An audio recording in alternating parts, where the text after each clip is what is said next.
You may be wondering about other key players. The Rockefellers came late to the world domination game and are not Norman, nor are the Harrymans. You wouldn't find a Morgan on the battlefield of Hastings, for they are Welsh, but they have their own pirate in their history, this guy. Henry Morgan the Buccaneer was one of the first governors of Jamaica, which he used as the base for his exploits in the Caribbean. How interesting that the Jamaican flag, like that of Scotland, is a saltire cross. But that's not all. Green and gold happen to be the colors of the Morgan family coat of arms. Obviously, Jewish banking families like the Rothschilds, being German, had nothing to do with the invasion of England. There are, however, some surprising connections beneath the surface. This is the Stuart coat of arms. There have been over a dozen kings and queens of Scotland and Britain emanating from the House of Stuart, and plenty of Stuart blood flows in the current House of Windsor. On the right we have the Hohen crest.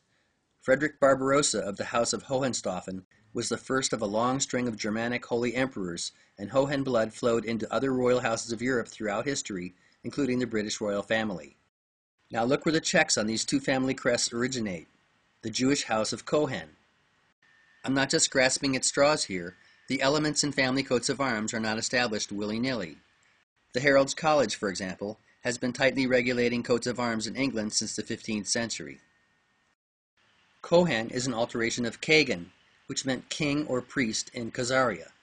Khazaria was a large kingdom in Asia which converted to Judaism in the late 8th century, flourished through the 9th, and folded in the 10th. As Khazaria declined, two major groups there, the Magyars and the Kabars, migrated westward into Eastern Europe. Many, if not most, of the Kabars were Jewish. The Magyars, on the other hand, were really Huns, which is where the Hun in Hungary comes from. Historians invariably refer to these groups as Magyars and Kabars, and you'll never hear them talk about a massive Jewish-Hun migration, but that's really what it was. The leaders of the Magyar tribes were the Arpads, a clan which claimed to be directly descended from Attila the Hun, and who ruled Hungary for most of the country's history. Arpad blood also flowed into the royal houses of Britain through George, a Hungarian prince whose father was an Arpad and whose mother was a Russian princess of Viking heritage. George accompanied Margaret, an English princess who had been born in exile in Hungary, back to Britain in the 11th century, where she married King Malcolm III of Scotland. George's descendants are the Drummond clan, who not only married into the Scottish royal family as well, but became one of the wealthiest banking families in Britain. Two Drummonds happened to be the exchequers of the British Treasury during the American Revolutionary War and doled out the money used to pay for Hessian mercenaries rented by England from Hesse Castle. This money found its way not into the pockets of the Hessian soldiers, nor their king, Frederick II, but into the pockets of the king's personal banker, Mayer Amschel Rothschild, whose sons then used the funds as seed money to grow the Rothschild banking dynasty. Rothschild is an adopted name meaning red shield. The original name of the family was Bauer. An alternate version of this name is Bayer, and a Bayer or a Bauer was someone from Bavaria. If you take the blue and silver checks of the Cohen crest and turn them diagonally, you have the flag of Bavaria. The true origin of all these names becomes clear if you check the Scottish branch of the bloodline, Boer. The bow and arrow was the weapon of choice of the Huns, and this bundle of 5 arrows is an ancient Hun symbol. The Rothschild banking logo displays the same symbol. This topic is far too deep to really address here. Suffice to say that the ruling elite, be they kings, queens, or bankers, Vikings or Huns, Normans or Khazars or Christians or Jews, have been colluding, intermarrying, and competing for 1,000 years to get control of nations and markets.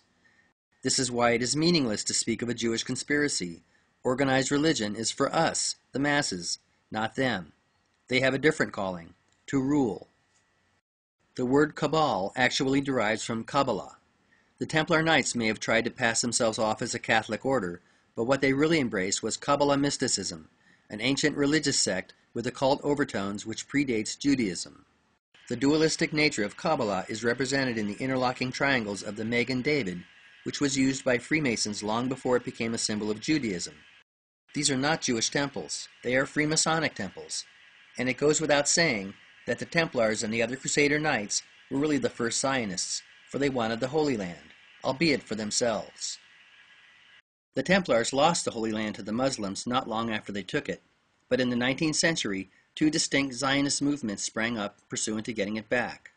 One called for a return of the Jewish people to Israel, while the other hinged on a skewed interpretation of biblical texts known as end times prophecy. Some might be surprised to learn that there are far more Christian Zionists in the world than there are Jewish Zionists.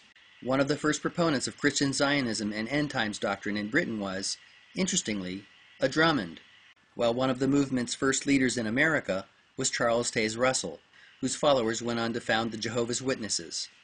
Yes, this is the same Russell family that made its fortune selling heroin to the Chinese. Samuel Russell, the head of the family opium business, we briefly met. One of the original Templars may well have been a Russell, for one of the 9 knights who formed the order was a man known to history as Russell. This is very interesting, because another Russell of the 19th century, Samuel's cousin William H. Russell, co-founded along with Alphonso Taft, the father of future U.S. President William Howard Taft, an influential secret fraternity at Yale University in 1832. They named it, you're not going to believe this, Skull and Bones.